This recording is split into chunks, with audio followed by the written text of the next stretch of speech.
President Biden will travel to Florida today as he continues his post-State of the Union push on that economic message he delivered a couple of nights ago. NBC's chief White House correspondent Kristen Welker has more.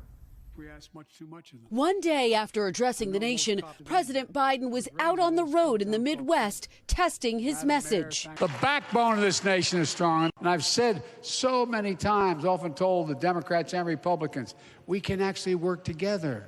But the president doubling down on his accusation that some Republicans want to cut Medicare and Social Security, a claim which prompted a backlash during his State of the Union address. I'm not saying it's a majority of you.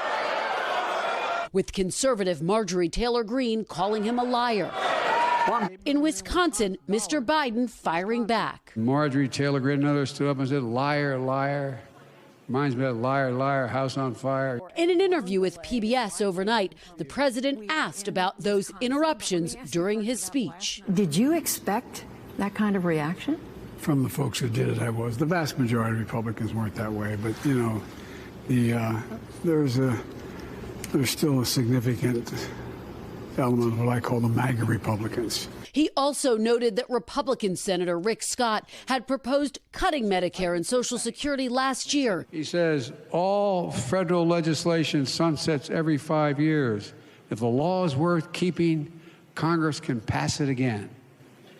Social Security, Medicare. Most Republicans, including GOP leaders, oppose cuts to those programs. Scott calling the attacks a dishonest move from a very confused president. House Speaker Kevin McCarthy also lashing out. He tries to use that for a political ploy. Meanwhile, the president also speaking out about the classified documents controversy in that overnight interview. The kinds of things they picked up are things that from 1974 and stray papers. There may be something else I don't know. Mr. Biden aiming to shift blame to those who packed up his office from his time as vice president. As they packed up my offices to move them, they didn't do the kind of job that should have been done. NBC's Kristen Welker reporting. So, James Carville, you can see in the contrast of the two stories we just did, the congressional hearing with Republicans about Twitter and the president out on the trail, really the shape of a presidential campaign coming into view here, which is that the president's out at union halls talking about jobs and making things in America, and he can contrast that, as he did yesterday up there on the stage, with Republicans screaming about their tweets being taken down. Well, there was one part in the piece that was particularly illuminating when President Biden read from Rick Scott's own plan. Yep. And then Rick Scott says he's being dishonest. Well, no, he's reading right from that plan.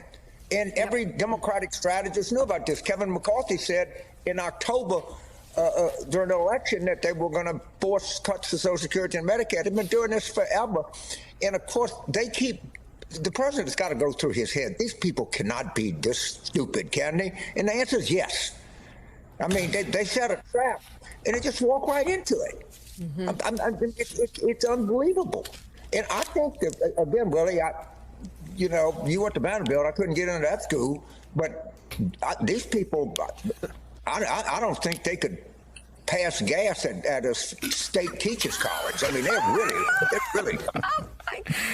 Did he just say that? Yeah, he did. He's James Carville. Wait. He gets over like, yeah. That had enough espresso from that was a good one. Exactly. So Mother, let's follow up on this fact again. This is what matters. You know, it's so interesting. Leading up to the election, there's supposed to be the massive red wave. Mm-hmm. You had right-wing pro-Trump media going, oh, the Democrats aren't focusing on the key issues. And there was a suggestion that it was inflation and that it was crime and it was the southern border. And then a couple of days before the election, I'm calling around. I'm saying, well, what are your key issues? And they're like, you're not going to believe it. We have stuffed mailboxes full of these great ads on transgender athletes. And they kept bragging about it. Oh, this is a former NFL player and da-da-da-da-da, all this stuff. And I'm just sitting there. And of course, the 10-year-old girls in Ohio that have to flee the state after being raped. If they can afford the it. governors, If they can afford if it, they can yeah. afford it. The gubernatorial candidates who were saying a 14-year-old girl being raped by her uncle is a perfect example of why we have to force them to have abortions. You look back and suddenly you're like, oh, wait a second.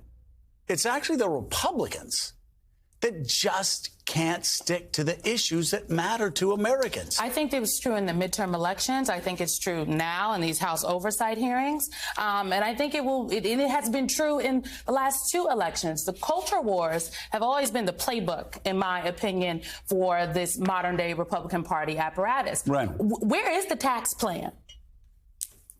Where is the economic plan? The only plan we have is I got one for you. What? Where is... How many years later? My God, it's 13 years later.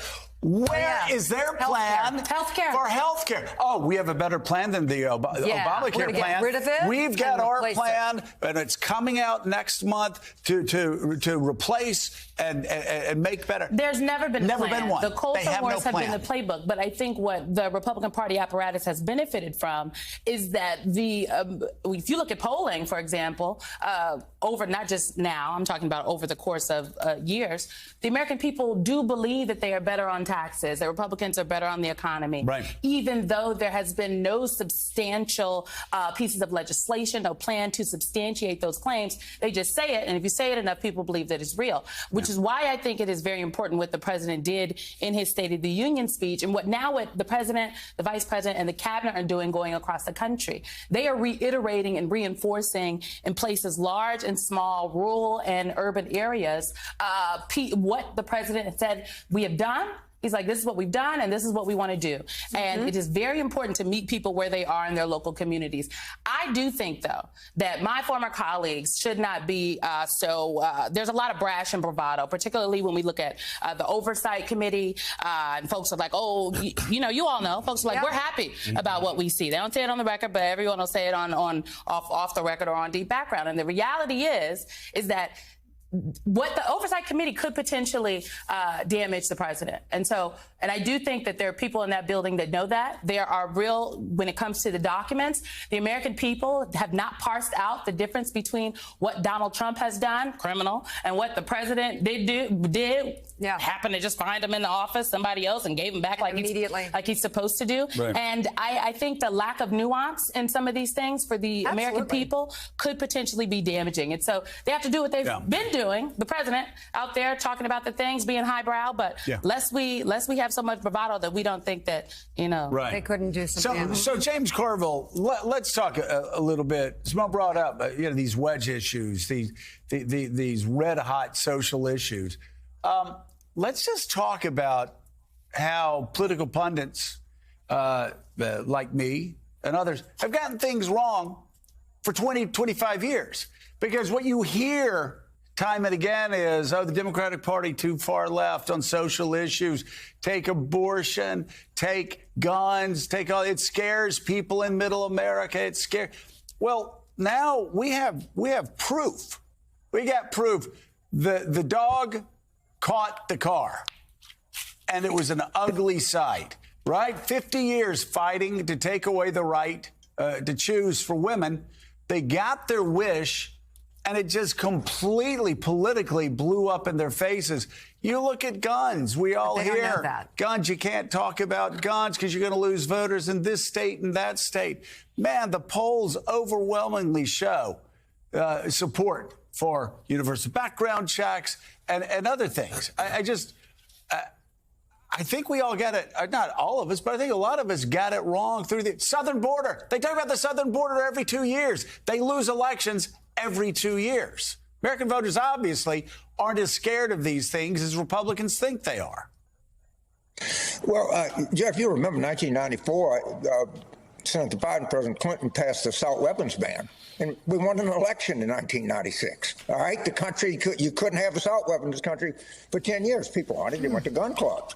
On this trans stuff, the governor of Utah is my hero. They passed a law to Utah legislature about trans people participating in high school sports. He says, look, there's 60,000 kids in Utah that play high school sports. 4 of them are trans. Let the athletic association figure it out. That's not a problem for the legislature. And they just keep bringing this cultural stuff up. And when you stop to think about it, it really makes no sense. And the one thing they can do that they promised to do, and you would be into this, knowing your record in Congress, they promised to produce a budget. Well, let's see it. Let's look at your budget. James, how do you negotiate with somebody? How do you negotiate with somebody that doesn't give you a number? How do you negotiate with somebody that doesn't show you a budget? They say, "Oh, we want to cut stuff, but we're not going to tell you what we want to cut." Right, and the president said, "I will negotiate the budget, not the debt extension." And they have not. And I promise you, they will not produce a budget. They said they would, but. What difference does that make? Let's see your budget, and then we see what you got, and you show me yours, and I'll show you mine. I mean, that's just the way of the world. Yeah, you know, and I think, again, you talk about budgets. That's something that matters. That's where parties share their priorities. They're not going to do it. And by the way, I'm so glad James brought up the Utah issue on trans athletes, because it was such a huge deal out there. There was a big explosion of it. And this Republican governor said, come on. We're talking like this is a massive crisis. That's why I always say, you know, Republicans are obsessed on this issue. It's 0.003% of the population. And the Utah governor said, come on, we're talking about 4 students here. Let's show some compassion. Of course. Let's figure this out. And let's not scapegoat them and act like this is a threat to everybody in the state. Use them as a political weapon. 4 students.